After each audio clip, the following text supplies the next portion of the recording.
The iron shackles cut deep into wrists capable of crushing a man's skull.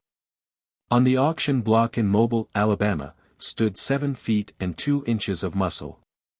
The August sun beat down without mercy, music, and the crowd fell silent. Never had they seen a human being of this size. Samson did not look at them. He looked through them, past them, music, into something they could not comprehend. 9 men would attempt to break him. 9 men would never walk again. This is the true story of the giant who refused to bow. Before we continue, hit that subscribe button. This story grows darker than anything you've heard before, music, and you won't want to miss what comes next. On that August morning in 1843, the Mobile slave market stank of human sweat and fear. Wooden platforms lined the waterfront where ships from the Caribbean docked weekly, delivering their human cargo. In his 20-year career, auctioneer Marcus Thornhill had sold thousands of enslaved people. But when the cargo door opened on the merchant vessel Deliverance, music, even he stepped backward. Bent nearly double through the doorway, Samson emerged. When he straightened to his full height, women in the crowd gasped. Men reached instinctively for weapons they did not carry. Darker than Mississippi mud, his skin was stretched tight over muscles that belonged on a draft horse, not a man. Crisscrossing his back were scars in music, patterns that told stories of previous owners who had tried and failed to break his spirit. Naval-grade iron, thick as a grown man's thumb, formed the chains, music, binding his wrists. Matching restraints bore on his ankles, connected by a 2-foot length of chain that forced him to shuffle rather than walk. Despite the restrictions, despite the humiliation of standing half-naked before hundreds of gawking, music, strangers, something in Samson's eyes burned that made seasoned slave traders nervous. Music, Thornhill cleared his throat and began his pitch, but his usual confidence wavered. The giant on his platform was not broken. That was a problem. Bidding opened at $500, twice the going rate for a prime field hand. From across southern Alabama, plantation owners had traveled to Mobile, music, specifically for this auction. Word had spread about the giant captured in Haiti after killing 3 French colonial soldiers with his bare hands. 600, called a voice from the music back. Pushing through the crowd was Thomas Whitmore, owner of Whitmore Plantation. He needed strong music backs for the expansion of his cotton fields. 700, countered another buyer. The price climbed steadily. $800. $900. $1,000. The crowd murmured. That was enough to buy 3 healthy field hands and still have change for a house, music, servant. As the bids continued, Thornhill smiled. He had paid the ship captain $200 for the giant, music, and now he would make 5 times that profit. But looking at Samson, music, standing motionless on the block, a cold finger of doubt traced his spine. The enslaved, music, man's eyes had fixed on Thomas Whitmore, and something in that gaze made Thornhill think of a predator sizing up prey. $1, 200. Whitmore's voice cut through the murmurs. Final offer.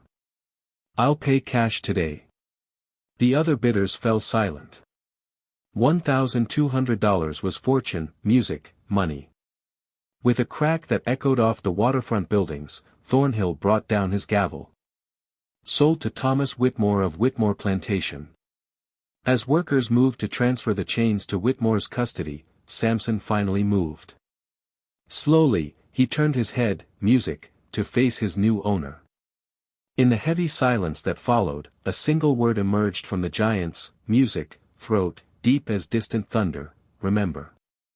Thomas Whitmore's cotton plantation sprawled across 800 acres of Alabama soil, worked by 147 enslaved people. Twice in the past year, the overseer position had changed hands. Both previous holders had quit after receiving death threats from enslaved workers who refused to be broken. Whitmore needed someone ruthless. He needed someone who understood that fear was the only currency, music, that mattered. He needed James Rutledge, a man whose reputation for cruelty, music, had spread across 3 states. What Whitmore didn't know was that Rutledge had already heard about the giant. What neither understood was that Samson's chains held something far more dangerous, music, than muscle. They held mathematics, memory, and a patience that could outlast stone. As the sun began its descent, the wagon carrying Samson rolled north toward Whitmore Plantation, music, where the first spine would break in exactly 17 days. Cutting deep ruts in the red Alabama clay, the wagon wheels brought Samson to his new prison. In all directions, Whitmore Plantation stretched endlessly, rows of cotton plants turning brown in the late summer heat, wooden, music, slave quarters arranged in neat lines behind the main house, and everywhere the smell of wood smoke and human exhaustion. Waiting in the yard between the main house and the quarters stood James Rutledge. He was a compact man, 5 feet 8 inches of coiled violence, with arms thickened from years of wielding, music, a bullwhip. From his left eye to his jaw ran a jagged scar, a reminder from a New Orleans knife fight he had won by biting through his opponent's throat. Despite the heat, he dressed entirely in black. The whip coiled at his belt had a name, Mercy. He called it that ironically. When Samson climbed down from the wagon, Rutledge did not flinch at his height. He had broken bigger spirits than this, even if they came in smaller packages. 50 yards away, music, enslaved workers pretended to busy themselves with evening chores while watching the confrontation. They had seen this scene play out before, music, new arrivals being introduced to plantation justice. It always ended the same way. "My name is James Rutledge," the overseer said, circling Samson slowly. "I run this plantation. Mr. Whitmore, music, owns the land and the people, but I own your waking hours, your sweat, and your blood if you make me take it. You will address me as, music, sir. You will obey every command without hesitation. You will meet your cotton quota or face consequences. Do you understand?" Samson said nothing. His eyes tracked Rutledge's, music, movement with the intensity of a barn cat watching a circling hawk. Rutledge stopped circling. From music, his belt, he uncoiled Mercy. The leather made a sound like a snake sliding through dry grass. "I asked you a question, boy. When I ask questions, music, you answer. Now, do you understand?" The silence, music, stretched between them like a tightening rope. Other enslaved people had stopped even pretending to work. Everyone watched. "I see," Rutledge, music, said quietly. "You need a lesson in respect." The first lashing. With practiced precision, Rutledge's arm moved. The whip cut air, then flesh. Across Samson's shoulders, a line of blood appeared. The giant did not make a sound. Crack. A second stripe parallel to the first. No sound. Music, crack. A third, fourth, fifth. Each strike was perfectly placed to maximize pain. In his career, Rutledge had given thousands of lashings. He knew exactly how to make a man scream, but Samson stood silent, his eyes never leaving Rutledge's face. By the 10th strike, Rutledge's breathing had grown heavy, not from exertion, but from something else. Uncertainty. With 3 lashes, he had broken men. With 5, he had reduced grown, music, field hands to weeping children. This giant absorbed 10 like summer rain. Music, Rutledge raised the whip for an 11th strike. That was when Samson spoke for the second time since arriving in Alabama. His voice came out soft as distant, music, thunder. 17 days. The whip froze mid-arc. "What did you say?" "Music, 17 days, Samson repeated. "Remember the number." Rutledge's face flushed crimson. In rapid, music, succession, he delivered 5 more lashes, each harder than the last. Down Samson's back, blood ran, music, pooling in the dust at his feet. But through it all, the giant never looked away, never cried out, never bent. Finally, Rutledge coiled his whip. Slightly, his hands trembled, not from fear, but from rage. In all his years as an overseer, no one had ever looked at him with such absolute contempt. "Take him to the quarters," he ordered the other workers. "Get him patched up. Tomorrow he picks cotton like everyone else. If he doesn't meet quota, we'll continue this conversation." The quarters that night, 10:30 to 11:30. The slave quarters, music, consisted of 20 wooden cabins, each housing 8 to 10 people. To cabin 7, Samson was, music, assigned, where the other field hands made room for him with a mixture of fear and curiosity. An older woman named Esther, who served as the plantation's unofficial, music, healer, cleaned his wounds with strips of cloth and a mixture of herbs she kept hidden in a tin box. "You shouldn't have spoken to him," she whispered as she worked. "For less, Rutledge has killed men." Perfectly still, Samson sat, music, despite the pain that must have been radiating through his torn flesh. How long has he been overseer here? 10 months. The one before him lasted only 6. Couldn't handle the work. She paused, her hands gentle on his wounds. Couldn't handle what Mr. Whitmore, music, demanded. Rutledge has no such weakness. He enjoys it. In the darkness, other workers in the cabin listened. A young man named Isaiah, barely 18, spoke up.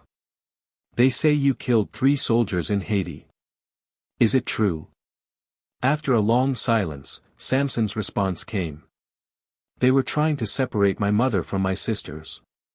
I was 14. The cabin fell silent. Everyone there had similar, music, stories, families torn apart, loved ones sold away, children ripped from mother's arms. Samson's size made him unique, but his pain was universal. The reality of what you're hearing happened to millions of people. If this story is opening your eyes to history they didn't teach in school, let others know by sharing this video. The truth, music, needs to be told. Finishing the bandages on Samson's back, Esther sat back on her heels. "What did you mean when you told Rutledge 17 days? In the candlelight, Samson's eyes gleamed. For the first time since arriving at the plantation, something that might have been a smile crossed his face. "In Haiti, my father was a blacksmith. Before the French killed, him, he taught me to work metal and he taught me to count. Not just 1, 2, 3. He taught me mathematics. How to measure, calculate, predict, how to see, patterns." "I don't understand," Isaiah said. "Rutledge has a pattern. I watched him while he circled me. He favors his right leg. An old injury, probably. He breathes harder after exertion than a man his size should. Weak lungs. He holds his whip in his right hand, but reaches for his knife with his left. That means his dominant hand isn't, as strong as it should be. He's hurt it recently." "So?" asked another voice, from the darkness. Samson's smile widened, though there was no humor, in it. "So I can calculate exactly how long it will take for his patterns to create an opportunity. 17 days, from now, the moon will be in the right phase. The cotton will be at the right height. He will make his usual rounds at the usual time, and, his patterns will intersect with mine." "You're planning to run," Esther breathed. "No," Samson said. "Running is what they expect. I'm planning something they can't predict because they don't think we can think. They see muscle and dark skin and chains. They don't, see mathematics." In the darkness of cabin 7, 8 enslaved people listened as a giant explained how he would break, his first overseer. Not with rage, not with strength, but with the one thing the system never expected, from people it considered property, superior intelligence. Beyond the cabin walls, the cotton fields waited in the darkness, and in 17, days they would witness something that would change Whitmore Plantation forever. At 4:30 in the morning, the bell rang, as it did every day except Sunday. In the darkness of cabin 7, Samson woke, his back screaming, from the previous day's lashing. Around him, other workers stirred, bodies exhausted from yesterday's labor, preparing for today's suffering. By 5 o'clock, 147 enslaved people stood in rows before the cotton warehouse where, music, James Rutledge distributed picking sacks. On each sack, a name was written in chalk on, music, a small slate attached to it. Each slate showed yesterday's weight and today's, music, quota. The mathematics of slavery was written in numbers that determined who would eat and who, music, would bleed. On a wooden platform stood Rutledge so he could see every face. Daily quota is 200 pounds per person. Anyone who comes up short answers to me personally. Anyone who exceeds quota gets an extra ladle of stew at dinner. Anyone who refuses to work, music, loses their food entirely. He paused, his eyes scanning the crowd until they found Samson. We have a new worker today. He's a big boy, so his quota is 300 pounds. I trust that won't be a problem. Without expression, Samson took his sack. The cotton-picking bag was designed for someone 6 feet tall at most. On him, it looked like a child's toy, but he slung it over his shoulder and followed the others into the field as the, music, first rays of sun broke over the horizon. In every direction, cotton stretched, plants heavy with bowls, music, ready for harvest. The work was simple but brutal. Grab the cotton boll. Pull it from the plant without damaging the, music, stem. Drop it in your sack. Move to the next plant. Repeat. Repeat. Repeat. From sunrise to sunset, bent double, music, fingers bleeding from the sharp edges of the dried bowls, back screaming, arms aching.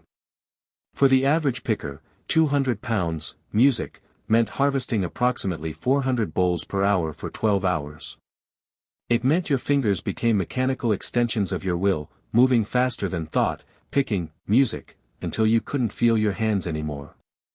It meant ignoring the heat, the thirst, the pain, and the knowledge that tomorrow you would wake up and do it all again. Samson began picking. With surprising delicacy, his massive hands moved, plucking cotton without damaging, music, the plants, but he worked slowly, deliberately slowly.